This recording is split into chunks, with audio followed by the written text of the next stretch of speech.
Hey, everyone. Thanks so much for joining us for another episode of Ask the Expert North Texas. I'm Kristin Diaz. I'm David Rancken. November 1st is typically the time where we're able to update our health insurance plans and our investments as well. We have that real tough couple of weeks to make decisions. The last couple of years have been relatively flat for price increases, especially for health insurance. But we need to be ready for a little bit of sticker shock this year when it comes to our health insurance premiums. And here's one more worry. Almost 40% of companies say they've ended their company-wide health insurance plans. On today's Ask the Expert, we're joined by Paul Seegert. He's the managing partner at PCS Advisors. He's in the KRLD Zoom room. Paul, thank you so much for taking the time. Thanks for having me. Are we looking at a health insurance premium crisis coming up next year? We are, and it's one that's been ongoing and just seems to get worse each time we talk about it. We did get a little reprieve during COVID because nobody could go use healthcare for a while there, but here we are again, back at it. Lots of employers are seeing north of 10% increases, and of course that it's hard for that not to trickle down to employees because employers are at the breaking point in many cases, just like their employees. And I wish I had better news, but I'm expecting even worse conditions in the coming cycle, so next year, because of the fact that providers, hospitals, insurers, they enter into multi-year contracts, and many of those, and they mean they get steady reimbursements from these health plans. And while costs have been going up, inflation has been going crazy, the cost of labor for this industry has gone through the roof. They haven't been able to raise their prices to these insurance plans because they're agreed to be static, and those are going to come up for renegotiation soon. And they won't trickle through until next year, when I expect it will be even worse.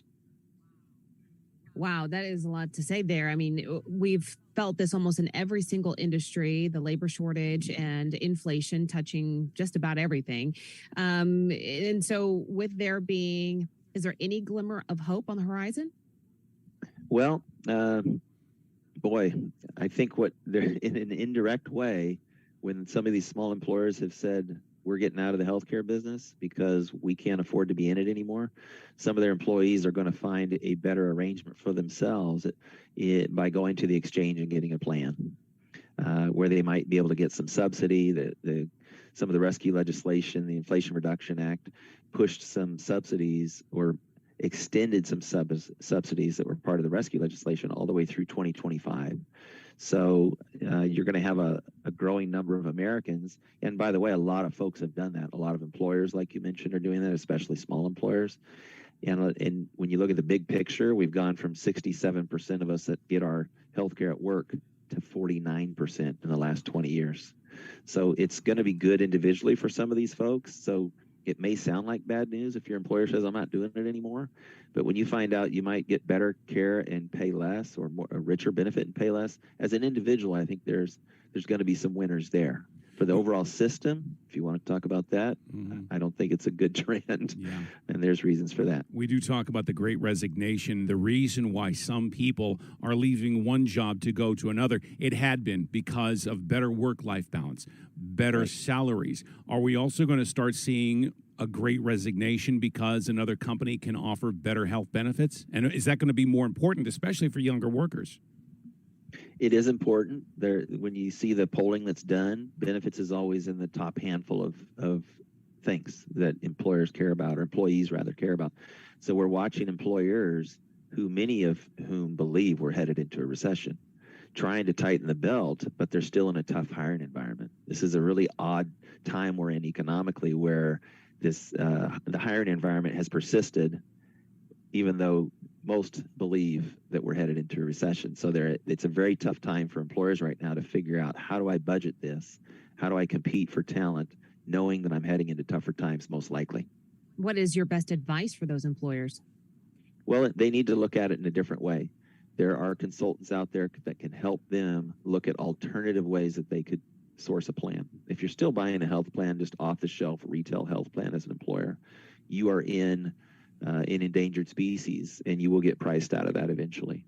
The good news is there are other options, and there are a growing number of consultants around the country who will help those employers with those options. And they can get to a place where they can have more transparency, control cost, without reducing benefit for their employees. You talk about how some employees are actually coming off of their company's health insurance to go into the exchange. Are there deals to be had for single people or couples or families in the exchange as opposed to sticking to their work health plan? Or they're just doing it because they assume it's going to be a better price from the business? Yeah, I think a lot of them are getting pushed that direction because that small employer is saying, I'm not going to continue to offer this. I can't afford to. I might just give you a bump in pay and then you can go get it yourself. And maybe they've done some cost benefit analysis and realized the quality of plan that they can afford to provide their people leaves their people functionally uninsured in so many cases. We have 100 million Americans that we've put into medical debt in the last 12 years. And most of them have insurance. That's not a great report card, in my opinion, on the kind of insurance that we are providing people. So I think many of them will benefit from that. And then the other issue you have is this kind of family or dependent loophole that has existed out there, where you have someone that gets healthcare at work. The employer used to contribute to some of the dependent cost and premiums. They can't afford to do that anymore. Not only is this individual that works there on a really high deductible plan, carrying a lot of risk, and paying premium out of pocket now most likely, they can't afford to, in addition to that, have a big payroll deduction to cover their dependents. So their dependents aren't on the plan at work, and then it creates a situation that's tough for them to go get coverage on the exchange and everything else. So lots of employers, in a practical sense, if they're small, it can very well make more sense for them to just sunset it because they've been priced out of it by this crazy business and this crazy situation we've created. You talk about these plans and how they may or may not benefit people, and they're still cashing out money. What's some advice that you can give to people who are looking these plans over? Any silver lining there, or is it read the fine print? Well, it is always read the fine print and all that buyer beware stuff. Even though I'm in the business, I still didn't find out exactly how my plan worked until I had a surgery recently. So I understand it's tough, it's complicated. But what I encourage, even at the individual level, is to look at all options. Don't just do what you've always done.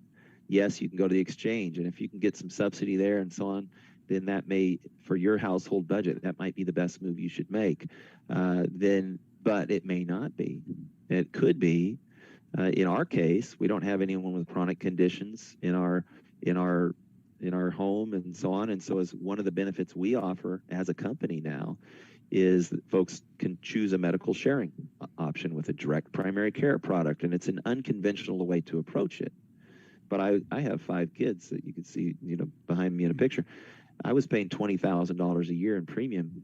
That had it just kept growing like it was, it'd be $30,000 today for a pretty high deductible situation. That's a lot. It's a crazy number, really. And my costs went to 40% of what they were, with less out-of-pocket risk. It worked for us because we don't have chronic conditions in the home and the need for certain things that those programs don't provide.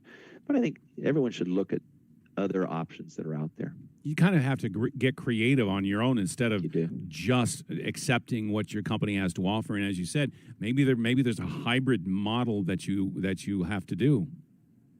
Exactly right, and they exist, Just get your search engine out and say affordable alternatives to health insurance and see what pops up, and at least become informed. It may not be the right fit for you, but what if it is? In this environment, if you could free up, like I did in my case, my costs went from well north of $1,000 a month to well below $1,000 a month, and the swing was $500, $600, $700, $800 a month. I mean, that's a lot for a family, especially with everything going on. Paul Seegert is with PCS Advisors on Ask the Expert. Paul, thank you so much for taking the time.